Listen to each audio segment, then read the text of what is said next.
ils sont un petit peu à la découverte de l'évangile. C'est des Roms catholiques, mais pratiquants. C'est des gens qui vont à la messe, qui chantent dans les chorales, ils sont lecteurs. Ils ont fait leur communion, leur catéchisme, comme tout bon catholique. Mais aujourd'hui, ils sont devant certains problèmes voilà, ils sont devant un mur et puis ils veulent comprendre. Ils veulent comprendre la parole de Dieu. Et puis on a eu l'occasion de pouvoir leur parler de la parole de Dieu, la Bible. Et puis il s'est passé plein de bonnes choses. Et puis de ça, hier, on est rentré dans une famille de musulmans. Et d'un côté, c'est des musulmans et de l'autre côté, c'est des catholiques. Et ils ont une petite fille qui est malade. Et hier, on a rentré dans ce foyer. Puis on a fait 4 réunions hier après-midi. 4 réunions dans des maisons différentes par rapport à cette œuvre des hôpitaux là. Et il s'est passé vraiment, vraiment de bonnes choses.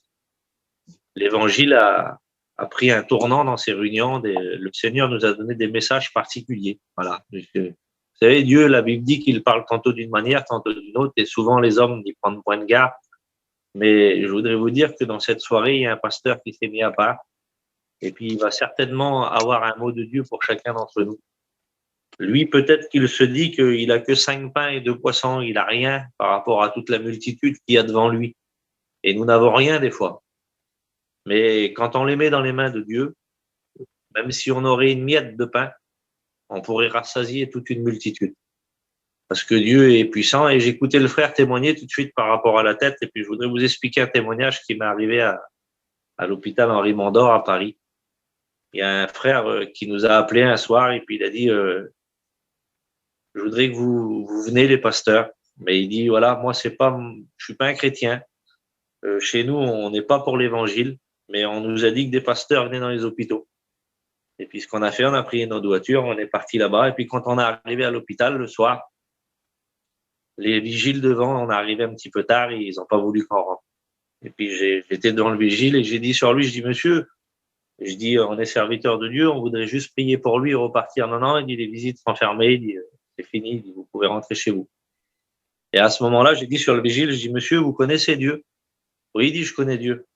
Alors je dis aujourd'hui Dieu il veut qu'on prie pour lui, lui il nous appelle et vous voulez pas qu'on rentre. Alors je dis vous s'arrangerez avec Dieu.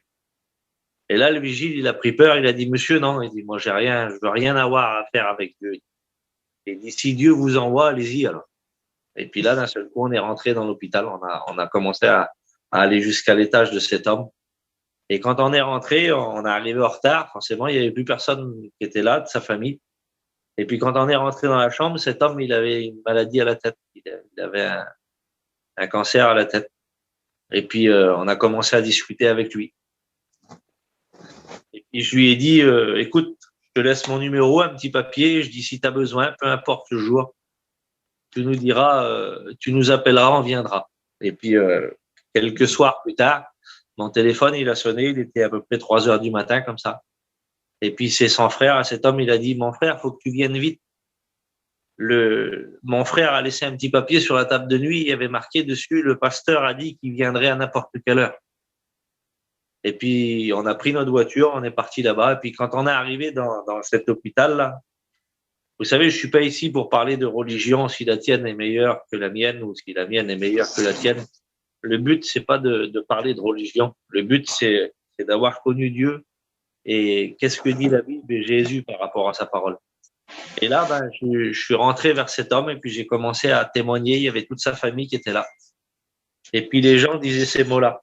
Les gens disaient on prie pas comme vous, nous. On croit pas en Dieu comme vous. Puis moi, je disais rien. Je disais oui, mais la Bible dit que vous prierez Dieu et Dieu vous exaucera. Et puis là, on a commencé à prier pour cet homme et cet homme, il a dit sur sa sœur pendant un moment, il dit j'ai plus mal. Mais il était branché avec la morphine, alors elle disait c'est la morphine qui fait effet. Il dit non, ça fait 2 heures que je suis branché à la morphine, que j'ai mal. Mais il dit quand le frère a prié pour moi, là, il dit j'ai plus mal. Et puis la conversation s'est continuée, puis quelques minutes après, ils se sont aperçus que la morphine, il n'y en avait plus dans le sachet. Et puis ils ont dit à ce moment-là, les docteurs, ils ont dit monsieur, on va vous mettre un autre sachet. Et lui, il a dit non. Il dit il y a un pasteur qui est venu, il a prié pour moi, Jésus m'a guéri. Et le docteur, il arrive, il a dit monsieur, c'est gentil que le pasteur est venu. Mais il dit, voilà, faut vous mettre devant l'évidence que vous avez une maladie au cerveau et que ça va pas durer longtemps. Et puis le lendemain matin, il s'est avéré qu'il a fait un scanner cérébral et il n'avait plus aucune trace de la maladie au cerveau. Et à ce moment-là, c'est toute une famille qui s'est convertie, des gens qui étaient avec leur religion, avec leur prière à eux, leur mode de vie, leur croyance à eux. Et aujourd'hui, le Seigneur voudrait juste vous dire ça, vous qui écoutez là. Dieu peut tout changer. Amen. Circonstances, Dieu peut les changer. Le frère l'a dit tout de suite, il l'a témoigné. Le Seigneur, il peut guérir toutes les maladies. Alors, croyez-y ce soir. Si tu es malade, que tu es sur le petit groupe, là, crois que le Seigneur peut te guérir. Et puis, si tu es pécheur, crois que le Seigneur peut te sauver. Vous savez, le Seigneur, il ne nous demande pas d'avoir un bac plus 6 pour s'approcher de lui. Il ne nous demande pas de connaître toute la Bible. Il ne nous demande pas de connaître tous les versets. Il nous demande d'apprendre à le connaître à lui. Et si tu voudrais apprendre à le connaître, ce soir, il dit, je me laisserai trouver même par celui qui ne me cherche pas. Alors même si tu ne le cherches pas, Jésus voudrait se laisser trouver par toi. Alors ce soir, laisse-le s'approcher de toi, laisse-le te bénir, et c'est sûr, c'est certain qu'il pourra changer ta vie. Voilà, que Dieu vous bénisse à chacun. Gloire à Dieu. Merci. Gloire à